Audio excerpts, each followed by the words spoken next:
Isa sa mga pinagmumulan ng mga magagaling na boxer ang Visayas.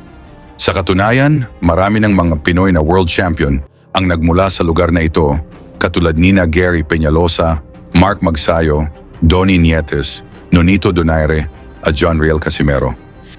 Sila ang naging halimbawa ng kung ano ang mga katangian ng isang boksingero para maging isang world champion.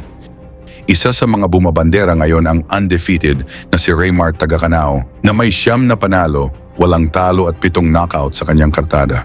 Binansagan siya bilang The Assassin dahil sa tulis at lakas ng kanyang mga suntok.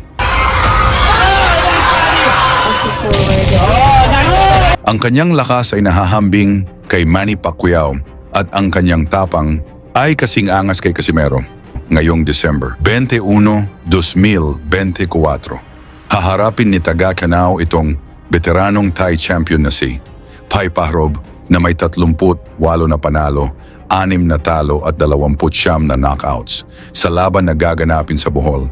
Hindi ito basta-bastang kalaban si Pahrov dahil isa itong paba-champion.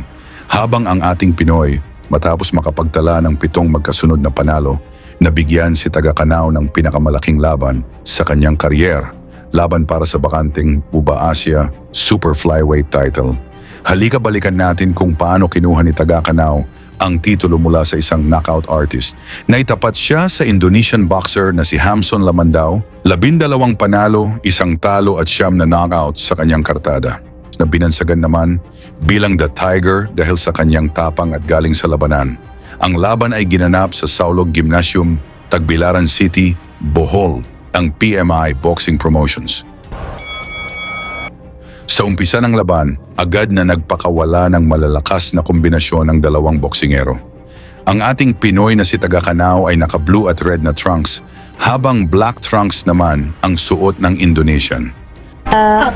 Just a correction, Rick, I think don't be confused. The weight of Tagacanao coming in is... I think he made 114.3 also. Difficulty means confused.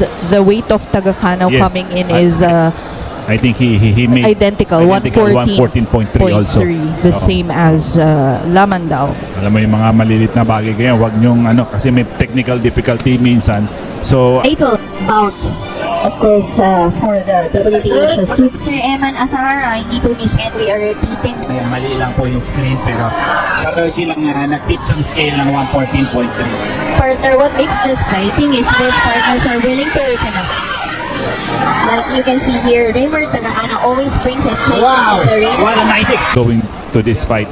At nakikita mo sa mukha niya, medyo may konting gigil. I think he must settle down and try inside the ring. Raymar Tagacanao, this not Lamandao is not an easy opponent. Hindi, partner, hindi. That the upper went right.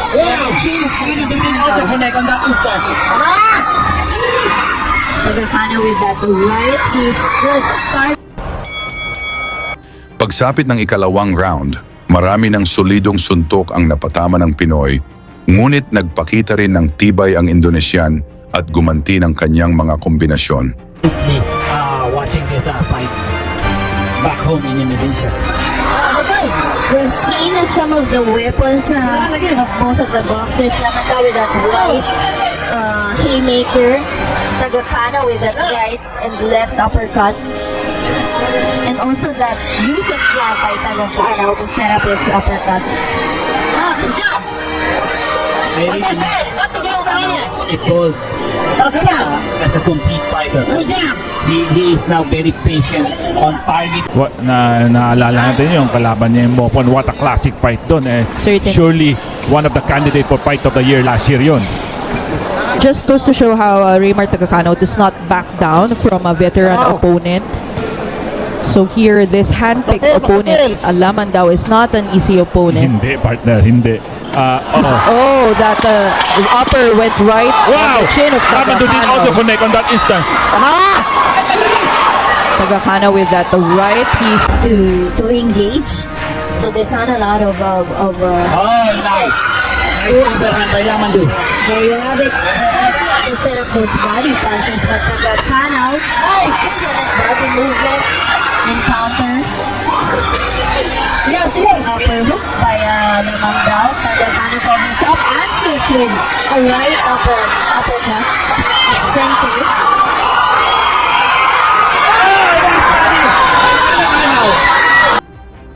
Sa palitan ng suntok, isang malakas na uppercut ang napatama ni Tagakanao na nagpabagsak sa Indonesian.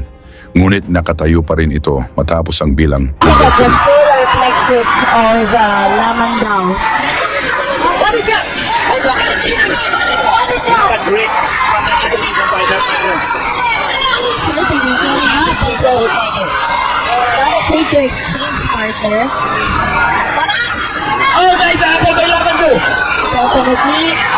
But Tagakano. Viewers who are rooting for Hamson Lamandao, I think there's a fair share of Indonesian audience who closely and intensely watching this fight back home in Indonesia. we've seen some of the weapons of both of the boxers. Lamandao with that right haymaker. Lamandao is down. Oh, it's a slip. It's a slip. 10 seconds of round number 2.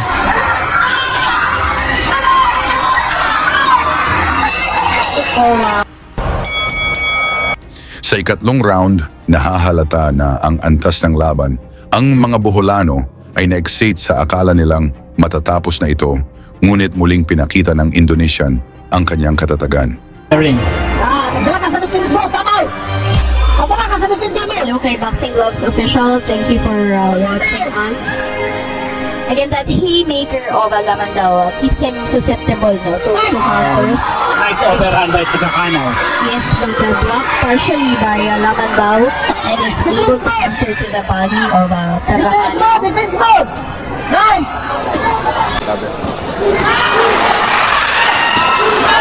So again, That body attack by shot, Tagakano. just peppering that body shot.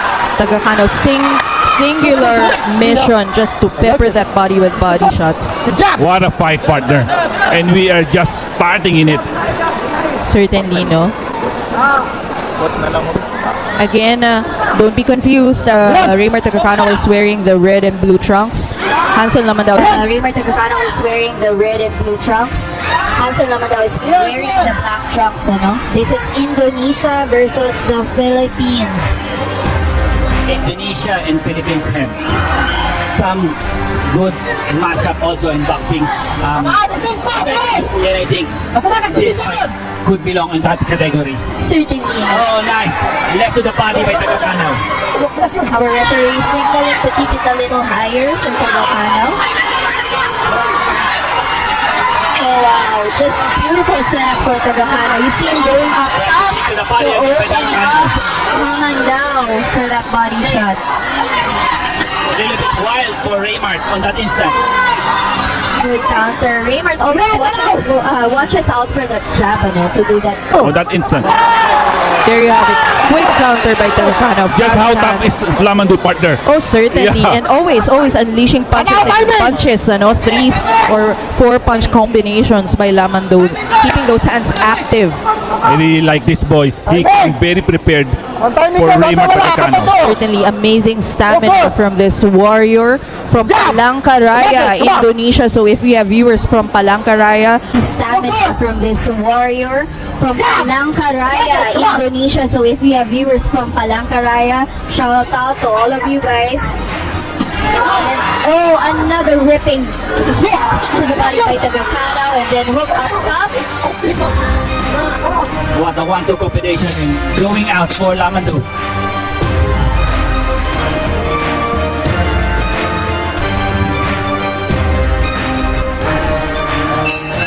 End of round.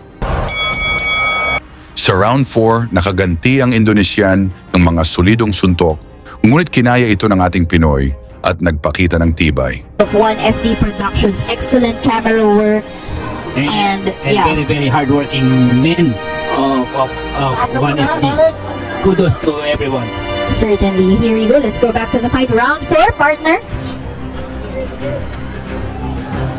in the opening Oh, nice left by seconds. Tagakano. A counter to the body by Tagakanaw. Hamandao just constantly jabbing. What Upper a nice hook by exchange, Hamandao. partner. I love the exchanges of both fighter, Payo. Do you? Of course, I mean, they're not letting the Yeah. other finish. You Yeah. can see they counter mid combination. Alam mo, ito yung gusto ng mga Pinoy. This is what the Alam mo, ito yung gusto ng mga Pinoy. This is what the Filipino fans want. That vulnerability of opening up during exchanges. And kudos also to the matchmaker of this fight. And in this event, talagang magaganda. And makikita mo, ang ganda ng laban na to. Certainly, partner. A former champion facing an up-and-coming young gun. Yeah.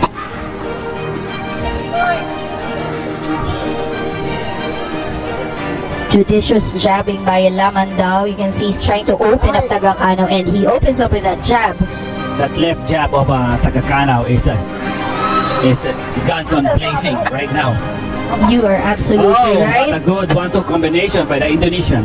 Certainly that landed on the chin of Tagakanaw. The Indonesian are showing some good footwork on round number 4. certainly very active at the back foot, partner, and he's able to unleash some pretty good combinations while backing away, no? And it's also a very difficult thing on trying to execute your punches going backwards, partner. Certainly. Oh, certainly. nice overhand by Lamandu. And I Oh, like nice 1-2 again by oh, Lamandu. beautiful uppercut. I like how Lamandu And I Oh, like nice 1-2 again by Oh, Lamandu. beautiful uppercut. I like how Lamandu also, pansin mo when he gives that combination, always against or out of the center line. But excellent range boxing by Tagakanaw. There you have it, that's the right hand of Tagakanaw. Both fighters are brilliant on this round, partner. Pagsapit ng ikalimang round, mga malalakas na suntok ang sinalo ng Indonesian mula kay Tagakanaw, ngunit patuloy pa rin itong lumaban. Yes, Hamson sir. Lamandu of Indonesia. Both of them have that high guard, pero may mga nuances yung depensa nila, partner. Yes. Like Raymark Tagakanaw sometimes parries that jab. Lamandu sometimes sits on that punch with that high guard. And So- I think the one big factor is the jab of Tagakanaw. It's a constant target. Well, I'm speaking about the left jab of Tagakanaw. Oh, that beautiful long-range uppercut by Tagakanaw. That triple jab by Lamandao. Again. The matchup between Raymark Tagakanaw of the Philippines against Lamandu, yes, Hamson certainly. Lamandu of Indonesia. Both of them have that high guard, pero may mga nuances yung depensa nila, partner. Yes. Like Raymark Tagakanaw sometimes parries that jab. Lamandu sometimes sits on that punch with that high guard. And So- I think the one big factor is the jab of Tagakanaw. It's a constant target. Kasi kung hindi siya gumalaw, it will be a target for Tagakanaw. I'm speaking about the left jab. Certainly, no? Both fighters are taper off a little bit on the initial of this round number 5. Yeah, this is a 10-round affair, so it's actually wise to not give it your all in all of the rounds. There are some rounds na aralin mo yung opponent, you study your opponent, you set some traps or some triggers. Kasi if you do that, if you're stepping on the gas pedal each and every round, it's gonna gas you out. I mean, we're just human, partner, no? There's just limit to our gas tank. So it's really Both fighters are taper off a little bit on the initial of this round number 5.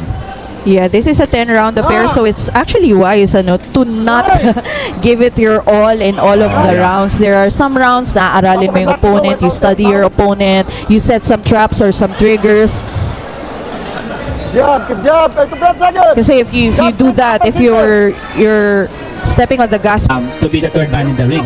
certainly and just very good distance for our referee, just enough to see the action but without disturbing it, no, or Yes. intercepting it final 15 seconds of round 5 I partner. think both boxer, sabi ko nga, medyo nagpahinga sila dito sa round number 5. And Tagakano is trying to accelerate as we end round number 5. Beautiful left hook by Raymar Tagakano right there. One. And medyo nakasama rin natin siya ng mga ilang araw. I'm speaking about Hamindu, Lamandu. And he come very prepared for this fight. He will not back down from the challenge against Raymar Tagakano. Alam mo, nakakatawa kasi Indonesians and Filipinos are very friendly. We always love to smile kasi you've been in Indonesia, I've been Yeah. in Indonesia. Very friendly people, but inside the ring, they have this tenacity partner, this Warrior instinct. warrior instinct. Yeah. Tama ka dyan. We go to the start of round number 7.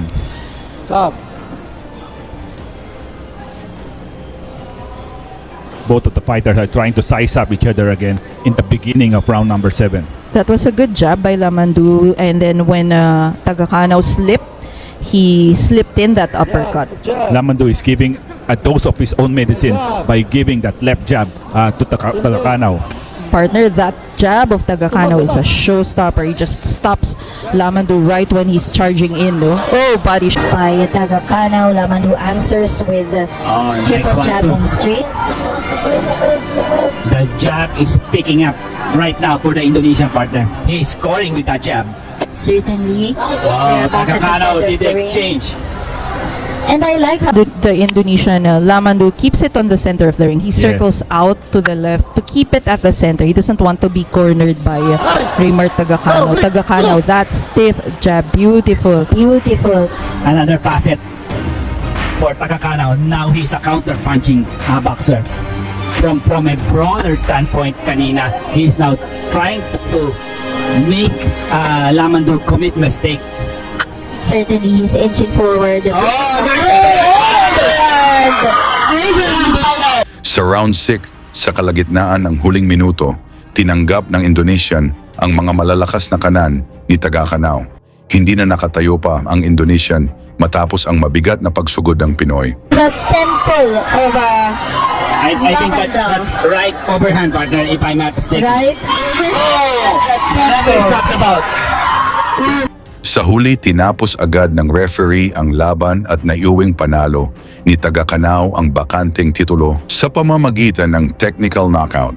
Tungkol sa pinakita ng ating Pinoy, may chance kaya si Raymar Tagakano na maging isang world champion at maging kasunod ni Pacquiao? Mga kababayan, salamat sa inyong suporta. Hanggang sa susunod nating usapan. Raymar, the Cebuano Assassin! Lagi niyong sundan, huwag magpapahuli. Pag-usapan ni bakbakan, balita niya at laban. Mga Pinoy na di nagpapagapi. Salamat sa mga suporta na lagi nandyan.